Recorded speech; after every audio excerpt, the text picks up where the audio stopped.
A paz do Senhor Jesus Cristo para todos vocês.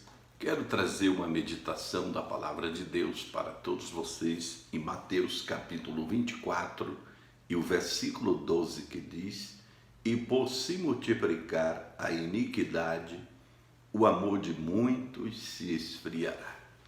Queridos e amados irmãos em Cristo Jesus, quero falar para vocês nesta hora de um vírus muito pior que o coronavírus, muito pior que a Covid-19 ou suas variantes, ou qualquer outro vírus letal que existe. Um vírus chamado pecado.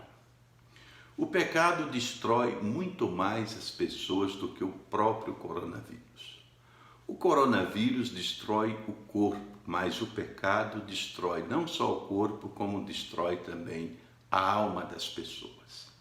E nesse texto sagrado, Jesus previu vários sinais que antecederiam a sua vinda. No capítulo 24 do Evangelho de Mateus, que é conhecido como o sermão escatológico de Jesus ou o sermão profético, ele traz uma série de sinais que antecederiam a sua vinda, fala inclusive dos sinais da natureza, sinais no céu, na terra, na vida social, na vida religiosa da sociedade. E aqui ele diz: "E por se multiplicar a iniquidade, o amor de muitos se esfriará."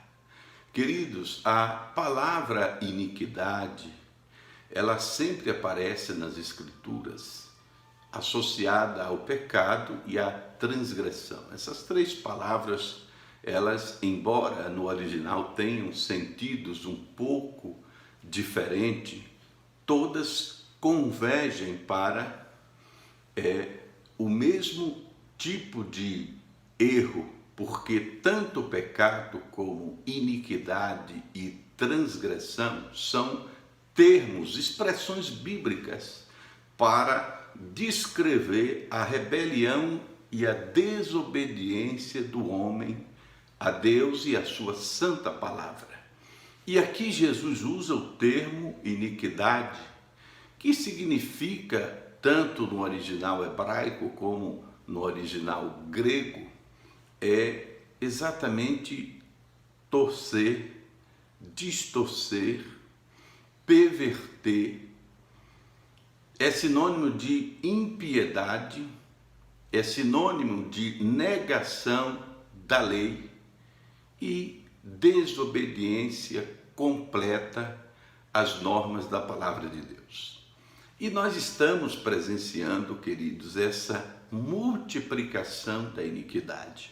Aliás, nós percebemos claramente, queridos, que o próprio Neemias, quando ele orou no capítulo 9 e no versículo 6 do seu livro, confessando os pecados da nação de Israel, ele chegou a dizer: "Senhor, as nossas iniquidades se multiplicaram e chegaram até os céus." Ou seja, a medida da iniquidade daquela nação, ela tinha enchido a medida de Deus. E exatamente há uma medida estabelecida por Deus para a desobediência do homem. Chega um certo ponto que a medida de Deus se enche. Aliás, o próprio Deus chegou a dizer para Abraão, lá em Gênesis capítulo 15, versículo 16, que a destruição daquelas cidades dos amorreus seria uma questão de tempo, até que a medida das suas iniquidades se enchessem. Então nós estamos, queridos e amados irmãos, vivendo esse período aonde a iniquidade tem se multiplicado tanto nesses últimos dias, que vivemos numa sociedade, queridos, que já não houve mais, quando se fala em pecado, quando se fala em transgressão, iniquidade, eles não consideram mais isso como um erro, e sim como uma opção. Eles não aceitam mais isso como uma rebelião contra Deus. Aliás, fala hoje em iniquidade, em transgressão e pecado, para o homem moderno que não quer nada com Deus. Isso aí é coisa da religião, é uma coisa ultrapassada. Chegamos em um ponto, queridos e amados irmãos, em que as próprias pessoas estão sendo condenadas por falar a verdade, porque nós estamos vivendo em um mundo de inversão de valores, aonde drogados e pessoas que abortam têm mais direitos do que o cidadão de bem, que muitas vezes é preso por manifestar em sua liberdade de expressão uma opinião contra essas imoralidades. Ora, nós estamos vivendo numa época em que o homossexual está simplesmente virando um cidadão de primeira classe e o heterossexual cidadão de segunda classe. Estamos vivendo numa época em que, como disse um próprio jurista, que os homossexuais estão conquistando tantos direitos que daqui a pouco os heterossexuais vão ter que lutar por seus direitos. Imagine, estamos percebendo uma censura de pessoas nas próprias redes sociais, simplesmente porque por pregar o que é correto. Outro dia uma influenciadora do YouTube foi censurada porque estava ensinando que o casamento correto é o casamento entre um homem e uma mulher. Aliás, não é essa a verdade que a nossa própria Constituição brasileira apregoa? São princípios bíblicos cristãos que nós sempre aprendemos, mas veja que estamos vivendo em um momento de multiplicação da iniquidade, queridos e amados irmãos, que até muitos cristãos não estão percebendo, quando estão se aliando a ideologias que apregoam e que defendem todas essas coisas e que acham normais apoiar os defensores dessas barbaridades. Queridos, não é questão de opinião política, não é questão da Bíblia.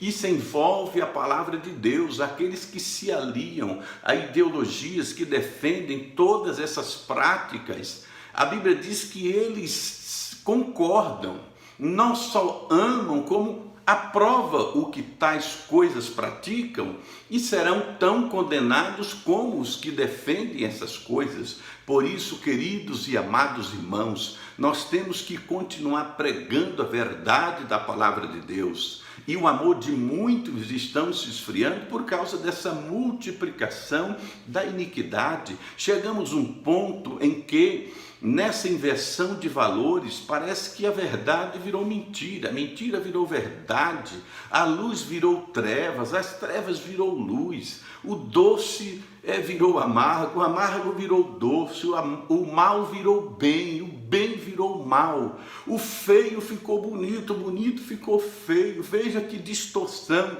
de valores, queridos e amados irmãos. Infelizmente, muitos ainda estão aplaudindo essas aberrações contra a palavra de Deus.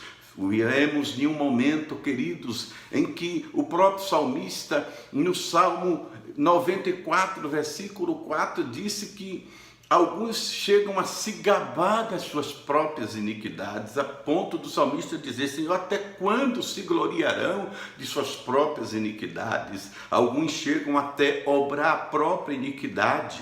Aliás, queridos e amados irmãos, a Bíblia é muito clara em dizer, em Isaías 59, versículo 2, que as iniquidades é que faz divisão, separação entre o homem e Deus. O salmista, no Salmo 39, versículo 11, ele diz, queridos e amados irmãos, que a iniquidade, ela corrói o ser humano por dentro como uma traça.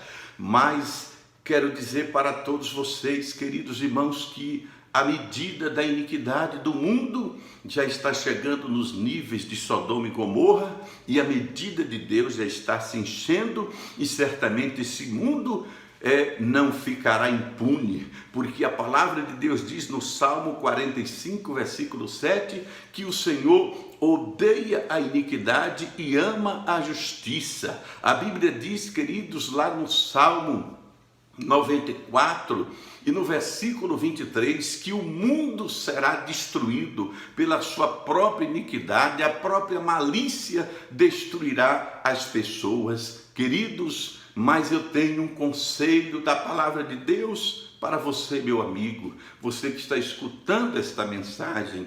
Ainda há esperança, sim, queridos. Deus é misericordioso e rico em perdoar. E lá em Romanos capítulo 11, versículo 26, ele disse: virá de Sião o libertador e apartará de Jacó as suas iniquidades. Portanto, meu querido amigo, não importa qual tamanho seja o seu pecado e a sua iniquidade, a Bíblia diz que onde abundou o pecado, superabundou a graça. Portanto, em meio a este cenário de multiplicação da iniquidade, desse cenário de frieza do amor cristão, Deus manda dizer para você: ainda há esperança. Volte-se para o Senhor, que está pronto para estender as suas mãos de misericórdia e perdoá-lo de todos os seus pecados e das suas iniquidades. Deus abençoe a vida de todos vocês.